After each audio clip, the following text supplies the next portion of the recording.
Les saludamos con afecto y de nueva cuenta estamos retomando, Irán y un servidor, diálogos educativos para la transformación. En esta ocasión vamos a reflexionar sobre la realidad, es decir, la relación que guarda la educación con la realidad. Es interesantísimo. Y obviamente partimos de una pregunta clave. ¿De qué manera el abordaje de la realidad determina la práctica docente? Nosotros creemos que la determina. La manera en cómo miramos la realidad, valoramos la realidad, la enjuiciamos, determina las acciones de la práctica docente. Pero al hablar de práctica docente, una de las cosas más importantes, pues es partir de los problemas que viven los maestros. ¿Estás de acuerdo, Irán? Totalmente. O sea, los maestros, como tú dices, de a pie, los maestros de base, experimentan un conjunto de problemas. Y para que el diálogo tenga pertinencia, tenemos que partir de esos problemas. ¿Cuáles son los que tú identificas? Fíjate, yo creo que uno de los problemas más relevantes y que no hemos visibilizado tiene que ver con que el maestro, punto número uno, tiene poco tiempo para visibilizar los problemas de la realidad, y dos, no hemos sido formados para hacer esa tarea. Si tú trajeras a un sociólogo te diría con mucha solvencia los problemas de la realidad, porque su formación lo habilita para eso. Los maestros no fuimos formados para eso, ¿no? Otro problema que yo percibo es que a veces el maestro, con los recursos que cuenta, es para elaborar diagnósticos de su aula, de sus estudiantes, de su escuela. Y entonces a veces creemos que la realidad obedece solamente a la realidad escolar y debemos transitar a otros abordajes. Otro problema es pensar que para abordar los problemas de la realidad es hacerlo solamente desde una mirada disciplinar o desde uno solo de los campos formativos, pero hay problemas más profundos. Por ejemplo, que los docentes no hemos comprendido qué cosa es la realidad, y tampoco hemos identificado el papel que juega el docente frente a la realidad. Es decir, por ahí yo creo que tenemos un reto interesante y algo iremos construyendo el día de hoy, ¿no? Claro, claro que sí. ¿Ok?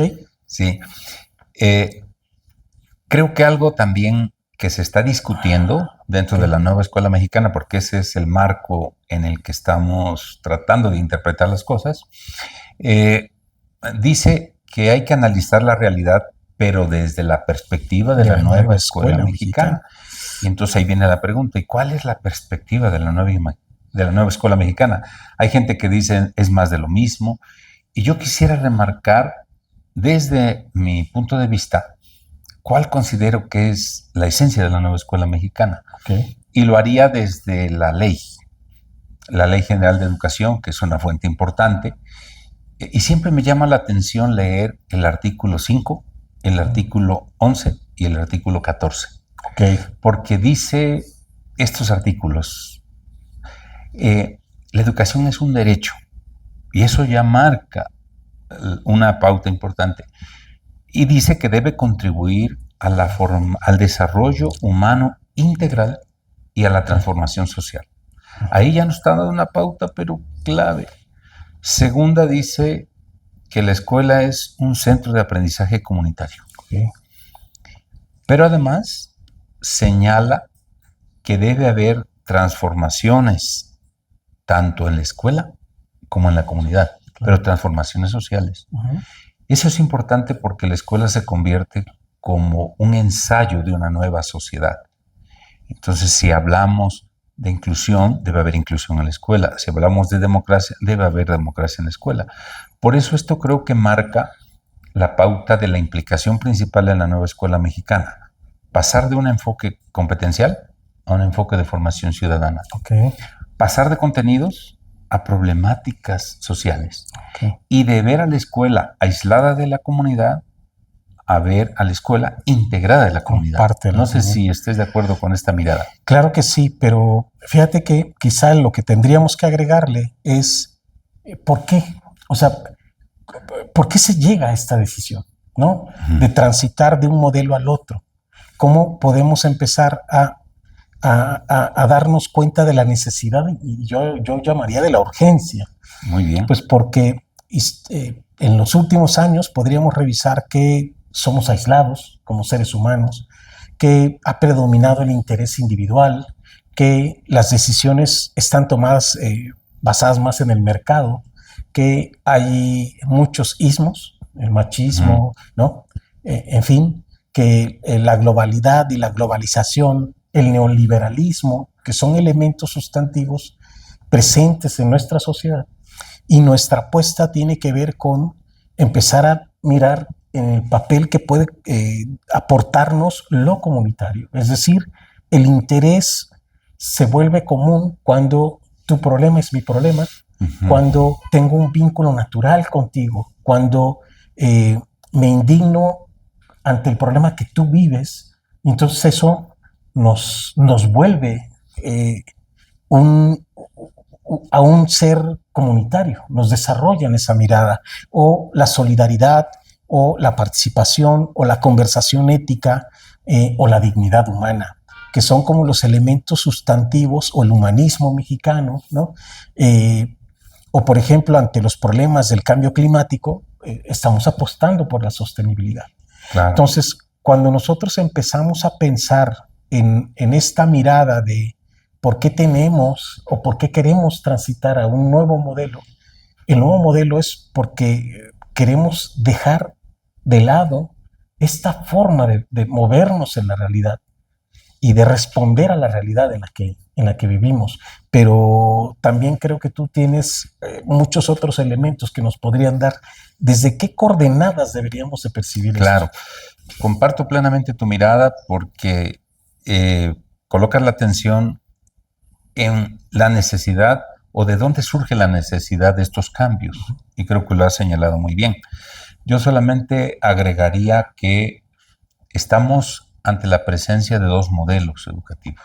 Como ya decía, un modelo basado en competencias y un modelo orientado a la formación de ciudadanía.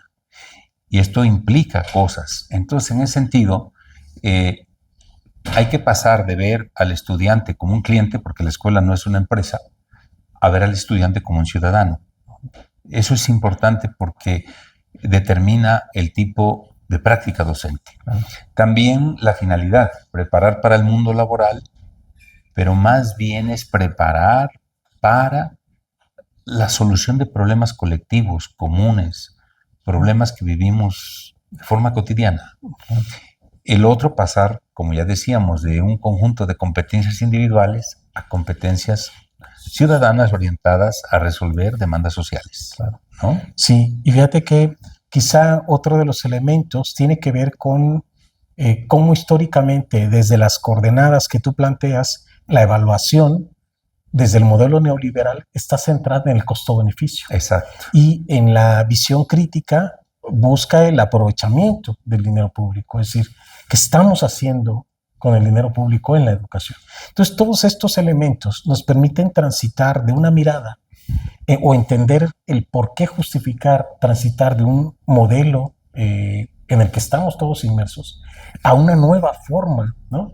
Y entonces la educación está desafiada, ¿no? Desde este paradigma a encontrar nuevas perspectivas, pero el problema central en el que está el maestro ahorita es por qué es necesario leer la realidad. Claro. ¿No? Leer la realidad, quizá conviene primero preguntarnos qué es la realidad, Meli. Exactamente. Es algo súper necesario y siempre cuando analizo estas cosas me voy al vocablo, a la etimología. La palabra realidad viene del latín res, que significa objeto o asunto, y de realities, que significa lo que tiene la cualidad de ser real. ¿Okay? Entonces ya nos dice algo. Pero estoy recordando a mi querido maestro Enrique Dussel, y Enrique Dussel dice que la realidad es lo que abarca la totalidad de la vida humana y no humana. Okay. Eso es súper interesante porque la vida no humana pues es los árboles, los animales y otros seres. Y en este sentido, creo que vale la pena situar lo que se está discutiendo en las escuelas, porque creo que esto es uno de los propósitos de estar dialogando. Cómo, desde nuestra humilde mirada, podemos aportar a lo que se está discutiendo. Consideramos que nuestro país está viviendo una transformación sustantiva en educación, donde todos los que podamos abonar con un granito de arena en la reflexión, en la ampliación de un horizonte teórico-práctico, creo que es importante. Entonces, ¿tú qué opinarías de lo que se está discutiendo en estos consejos técnicos? Como hoja de ruta, ¿no? Donde se plantea cómo problematizar la realidad. Quizá el primer punto es que plantean que es importante, o el primer paso es cuestionar nuestras certezas, y quizá yo creo que hay que ir más allá. Si ese es el primer paso, está bien, pero hay muchos otros pasos que dar, ¿no? Entonces, la primera es que no estoy seguro si vamos a poder leer toda la realidad y problematizar toda la realidad, o problematizar algunos elementos de la realidad, traernos algunos problemas. Y cuestionar las certezas puede ser, pero yo creo que tendríamos que pensar en una ruta metodológica más robusta, en donde identifiquemos que el sujeto, la persona, está parada frente a la realidad, y que esta persona también incide en la realidad. Así y eso es. El experto eres tú.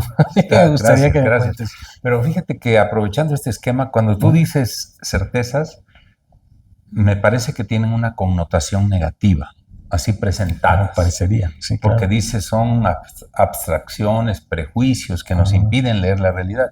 Yo diría que más bien son las creencias, nuestras representaciones, nuestros valores que hemos heredado o hemos ido construyendo desde nuestra formación como maestros, maestras, desde nuestra familia. Entonces tenemos una manera de ver la realidad. Claro. Es decir, un conjunto de categorías, de un marco de referencia que nos permite leer la realidad, y no todo es negativo. Claro. Eso es importante, ¿no? Y que quizá también el tema es que parecería que es obligado cuestionar tus certezas, pero no estoy seguro si son solo tus certezas o las certezas del otro. Es decir, yo tendría que ir a cuestionar tus certezas, claro, pero también tendría que ir a cuestionarlas. Aquí resulta importante decir algunas características de la realidad. Eso es. Porque determina la práctica docente. Primero, si vemos la realidad de manera lineal o de manera dialéctica. Si la vemos de manera estática o de manera dinámica. Eso cambia todo. Pero yo quiero decir que la realidad está en movimiento, que la realidad se va construyendo, pero la construyen los sujetos sociales. Entonces, en este caso, no es lo mismo ver los hechos aislados y desarticulados que ver las contradicciones en los hechos. Eso es verlo de manera dialéctica. Cuando yo aprendo a ver las contradicciones, y para eso me pueden ayudar los ejes articuladores. Claro.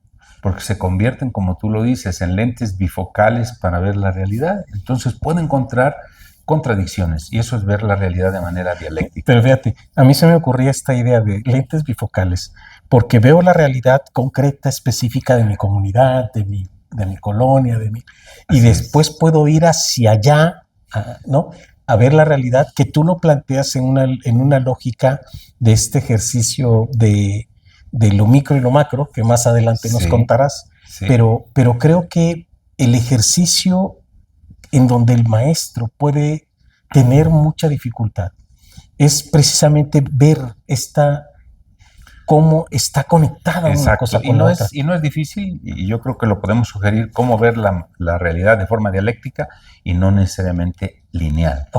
Segunda cosa, una característica importante es entender lo que es la historia y la historicidad. La historia es lo que ya está dado, que es importante porque la memoria histórica nos permite comprender la realidad. Sin embargo, la historicidad es la posibilidad de construir algo nuevo, de darle una direccionalidad a la historia, a los acontecimientos, a los hechos. Eso es importante porque resulta, yo diría, muy desafiante, pero al mismo tiempo emocionante, el que yo pueda darle una nueva direccionalidad a las cosas. La tercera característica tiene que ver con interpretar la realidad solamente o transformarla. Ok. Ya lo decía Carlos Marx, los filósofos solamente interpretan el mundo de diferentes maneras, pero de lo que se trata es de transformarlo. Okay. Entonces creo que eso también es clave. Y finalmente lo que ya decíamos, ¿no?